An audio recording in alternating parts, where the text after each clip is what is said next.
Thinking about moving to Charlotte? Well, today we're taking you on a golf cart tour through the heart of the city.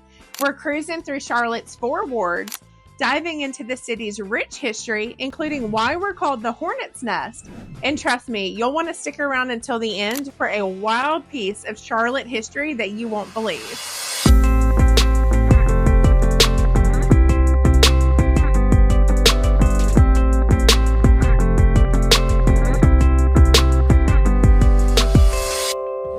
I'm Jennifer Cornegie, your local real estate expert here in the Charlotte Metro, serving both North and South Carolina. Whether you're buying, selling, or just dreaming right now, this is the perfect place to start. From moving across town to relocating across the country, I've got you covered. Check out the description below and feel free to call, text, email, or go ahead and schedule your strategy session today because I can't wait to hear from you. And if you like what you see, don't forget to hit that subscribe button below.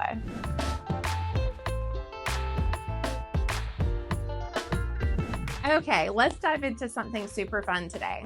Charlotte's Uptown. Did you know it's actually divided into 4 distinct wards, and each one has its own unique vibe? You may not even realize when you're moving between them, but here's a cool tip. Look up at the street signs because they're color-coded to help you out. Red is the 1st ward, green is the 2nd ward, purple is the 3rd ward, and blue is the 4th ward. Cool, right? All right, let's break it down ward by ward. But first, we got to start at the center of it all. Right at the intersection of Trade and Tryon, you're standing at what we call Independence Square. You'll see 4 big statues on each corner, and they actually tell the story of Charlotte's history and progress. So let's break it down. First is the future, mother and child. This one's actually my favorite. It's a woman holding a baby, and she's the only statue facing forward. She represents Charlotte's future, which is full of hope, growth, and forward motion. Second is commerce. This one's a gold miner planning for gold. Yep, America's first gold rush happened right here in Charlotte. Third, industry, a mill worker representing Charlotte's textile past. The mills helped shape the city that we know today. 4, transportation. Shows the importance of the railroad and how Charlotte became a transportation hub. And here's a little hidden meaning. All 3, commerce, industry, and transportation, are facing the future. That's how Charlotte's past built the way forward.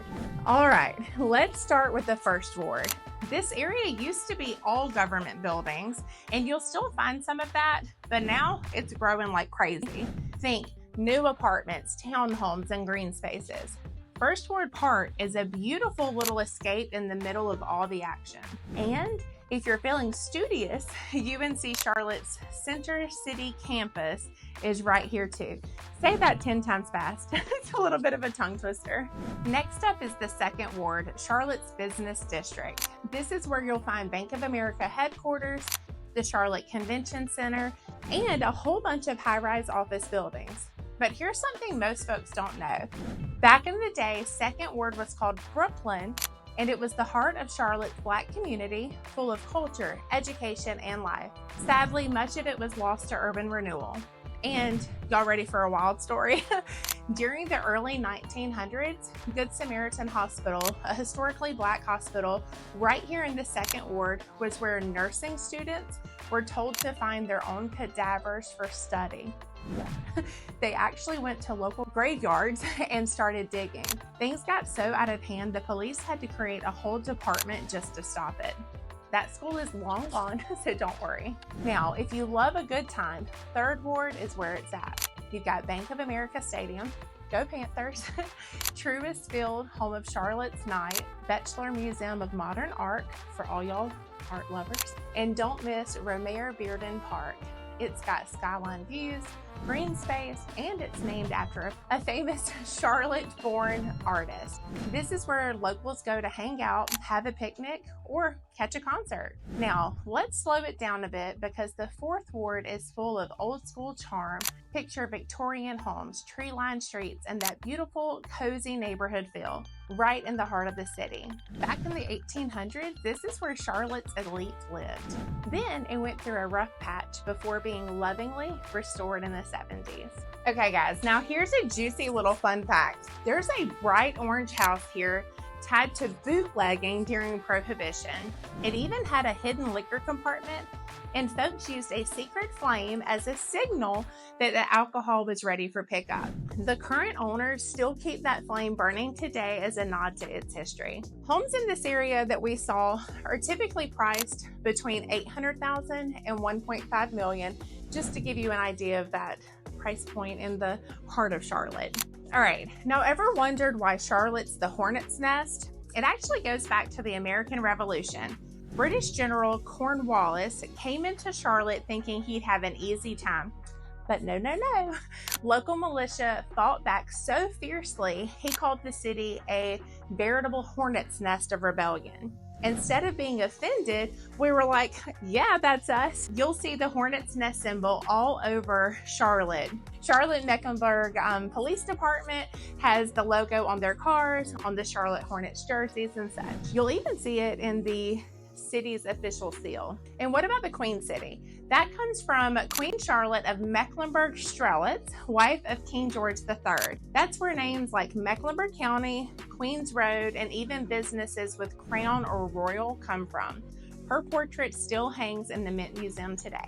So now let's talk about what it's like to actually live in Charlotte on the day-to-day basis. People are moving here from all over. I'm talking New York, California, Florida, you name it. Why? Lower cost of living, more jobs, and a better pace of life. Major employers like Bank of America, Wells Fargo, and Honeywell call Charlotte home as well. So if you're in finance or tech, this city is a gold mine. Want to live somewhere artsy? Check out Noda or Plaza Midwood. Prefer the city vibes? Uptown or South End's your spot. Looking for a laid-back suburb?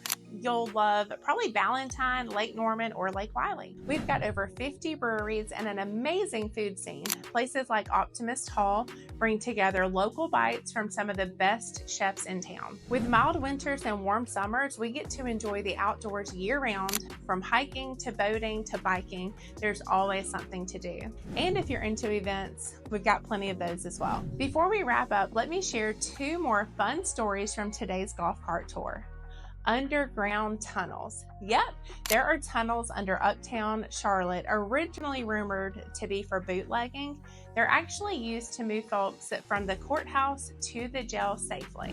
And that wild nursing school cadaver scandal, I just still can't believe that even ever happened, but you know. So whether you love history, sports, city life, or small town charm, Charlotte's got it all. So if you're thinking of making Charlotte home, I'd love to help you find just the right spot. Be sure to like, subscribe, and drop a comment below if you enjoyed this tour. Thanks for hanging out with me today, and I'll see y'all in the next one.